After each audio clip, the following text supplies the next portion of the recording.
கர்த்தருடைய பரிசுத்த நாமத்துக்கே மகிமை உண்டாவதாக. ஏசாயா 40ஆம் அதிகாரம் 29வது வசனம்.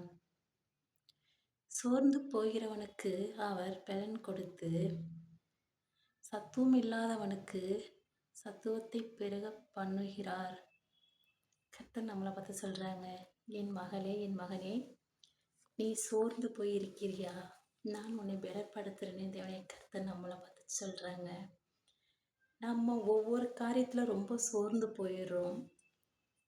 நம்ம சோர்வை எங்கே விடுறோன்னே தெரிய மாட்டேங்குது. விட்டு போகிறோம். நம்ம சோர்ந்து போய் ரொம்ப மனசு உடஞ்சி போய் நம்ம உட்காந்துருக்குறோம்.